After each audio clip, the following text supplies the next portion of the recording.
എല്ലാവർക്കും നമസ്കാരം. നമുക്കിന്നിവിടെ പറയാനുള്ളത്, പലരും എന്നോട് സംശയം ചോദിച്ചിട്ടുണ്ട്, എപ്പോഴും ജപിക്കാൻ പറ്റുന്ന നാമം ഏതാണ്, അല്ലെങ്കിൽ ഏത് ദേവനെയാണ് എപ്പോഴും നമുക്ക് പ്രാർത്ഥിക്കാൻ പറ്റുന്നത്, അങ്ങനെയുള്ള കാര്യങ്ങൾ പലപ്പോഴും ആൾക്കാർ ചോദിക്കാറുണ്ട്. അപ്പോൾ അതിൽ നമുക്ക് എപ്പോഴും ജപിക്കാൻ പറ്റുന്ന ഒരു നാമം നാരായണ നാമമാണ്. ഭഗവാന്റെ, മഹാവിഷ്ണുവിൻ്റെ അല്ലെങ്കിൽ നാരായണ നാമം നമുക്ക് ഏത് സമയത്തും ജപിക്കാം. അതിന് പ്രത്യേകിച്ച് പുലവാലായ്മയോ അല്ലെങ്കിൽ വേറെ അശുദ്ധിയുള്ള സമയത്തോ ഒന്നും പ്രശ്നമല്ലാത്ത ഒരു നാമമാണ് നാരായണ നാമം.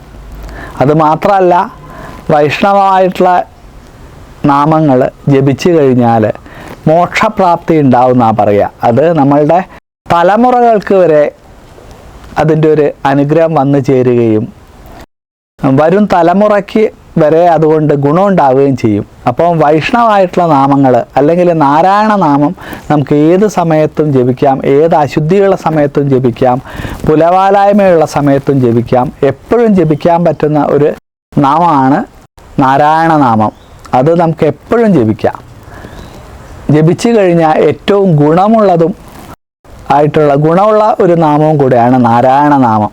അപ്പം മഹാവിഷ്ണുവിനെ ഭജിക്കുക, നാരായണ നാമം ജപിക്കുക, അത് ചെയ്യാൻ നമുക്ക് തോന്നിയാൽ തന്നെ ഗുണമായി എന്നാണ്. അല്ലെങ്കിൽ നാരായണ നാമം ജപിക്കുന്നത് കേട്ടാൽ തന്നെ ഏറ്റവും പുണ്യമാണ്. അപ്പോൾ മഹാവിഷ്ണുവിനെ മനസ്സിൽ ധ്യാനിച്ച് നാരായണ നാമം ജപിച്ചോളൂ.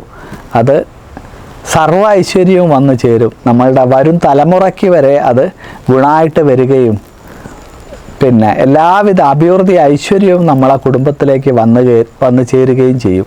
അപ്പം മഹാവിഷ്ണുവിനെ മനസ്സിൽ വിചാരിക്കുക. എല്ലാവർക്കും ഗുരുവായൂരപ്പൻ്റെ അനുഗ്രഹം ഉണ്ടാവട്ടെ.